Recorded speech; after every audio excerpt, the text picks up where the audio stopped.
আসসালামু আলাইকুম বন্ধুরা, ওয়েলকাম টু মাই চ্যানেল। বন্ধুরা দেখুন, আমি আলু নিয়ে নিয়েছি, কত সুন্দর টুকরো টুকরো করে কেটেছি। এখানে নুন হলুদ মাখিয়ে নিয়েছি, আর এখানে আমি ফুরুলে নিয়েছি 3টে, আর এখানে আমি পেঁয়াজ আর টমেটো নিয়েছি। বন্ধুরা, আলুর দম তো আমরা স্বাভাবিক করে খাই, আমি আলুর দমটা আজকে ফুরুলি দিয়ে বানিয়ে আপনাদেরকে দেখাবো। এত দুর্দান্ত খেতে লাগে, বলবার মতন লাগে। বন্ধুরা, আমি আলুর দমটা কেমনভাবে বানাচ্ছি নতুন পদ্ধতিতে, আপনারা দেখতে থাকুন। চলুন কথা না বাড়িয়ে আলুগুলো আমি গ্যাসে উনুনে ভেজে নিই। আমি কড়াতে রান্নার তেল দিয়ে দিয়েছি। দেখুন বন্ধুরা, রান্নার তেল দিয়ে দিয়েছি, মোটামুটি তেলটাও আমার গরম হয়ে গেছে। ওর মধ্যে আমি আস্তে আস্তে আলুগুলো ছেড়ে দেবো।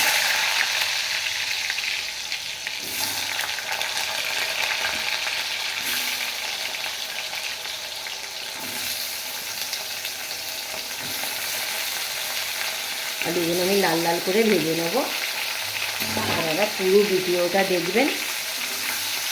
আমার নতুন পদ্ধতিতে আমি এই আলুর দমটা বানাবো, অসাধারণ খেতে লাগবে। পুরো ভিডিওটা দেখবেন, আপনাদের কাছে রিকোয়েস্ট রইল। আলুগুলো লাল লাল করে ভাজা হয়ে গেছে, এবার আমি তুলে নেব। দেখুন কত দারুণ আলুগুলো ভাজা ভাজা হয়ে গেছে। দেখুন, প্লেটের মধ্যে সবগুলো তুলে নেব। এইভাবে আলুর দমটা বানাবেন, অসাধারণ খেতে লাগবে। দেখুন কত দারুণ লাগছে, দেখুন।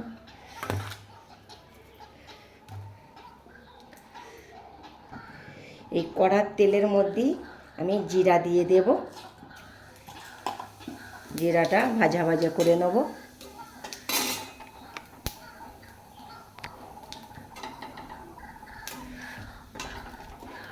পেঁয়াজ কুচিটা দিয়ে দেব।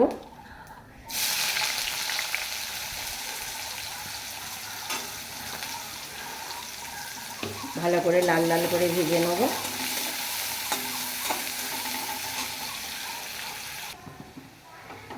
পেঁয়াজটা আমার 50% লাল হয়ে গেছে। দেখুন, এবার আমি টমেটো কুচিটা এর মধ্যে দিয়ে দেব। টমেটো কুচির সাথে একটু নেড়ে দেবো। সাদা লবণ, তাড়াতাড়ি টমেটোটা আমার গলে যাবে। যতক্ষণ না টমেটোটা গলছে ততক্ষণ আমি নেড়ে চেড়েই যাব। পেঁয়াজটা গলে গেছে, এর মধ্যে আমি আদা রসুনের পেস্টটা দিয়ে দেব। ভালো করে নেড়ে চেড়ে নিতে হবে যতক্ষণ না আদা রসুনের কাঁচা গন্ধটা যায়। আদা রসুনের পেস্টটা আমার কাঁচা গন্ধটা চলে গেছে, বাকি মশলাগুলো দিয়ে দেব।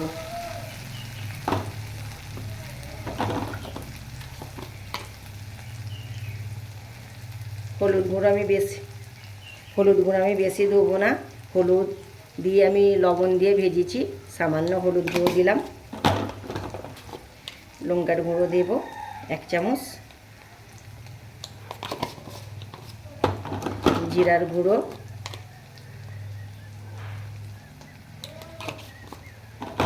ধনের গুঁড়ো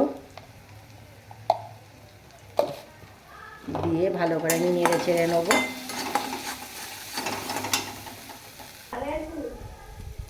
দিয়ে দেবো 2টো তেজপাতা, দালচিনি, লং, এলাচ এর মধ্যে আমি দিয়ে দেবো।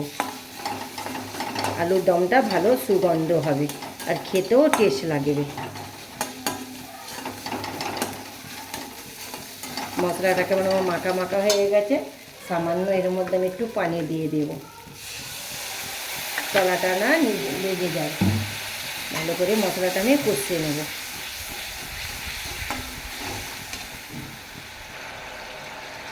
পেঁয়াজ টমেটোগুলো আমার ভালো করে গলে গেছে, এবার আমি এই আলুগুলো দিয়ে ভালো করে আমি কষে নেব।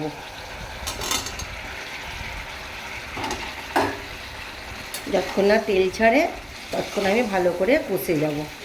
যত কষবো তত ফুরুলি আলু দমটা টেস্ট হবে খেতে। আপনারা এই আমার আলুর দমটা বানানো দেখুন, আপনারা এইভাবে বানাবেন, খেতে অসাধারণ লাগবে। আলুর দমটা দেখুন কষতে কষতে আমার কেমন মাখা মাখা হয়ে গেছে, অসাধারণ লাগছে দেখুন বন্ধুরা, একটু দারুণ হয়ে গেছে, বলবার মতন নয়। এবার আমি এর মধ্যে জল দিয়ে দেবো।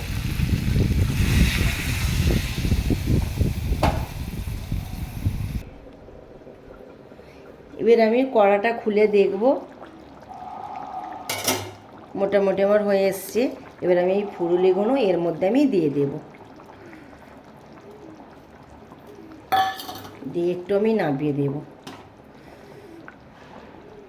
এইভাবে দমটা করবেন আলুর দম ফুরুলি দিয়ে, এত দারুণ খেতে লাগবে বলবার মতন নয়।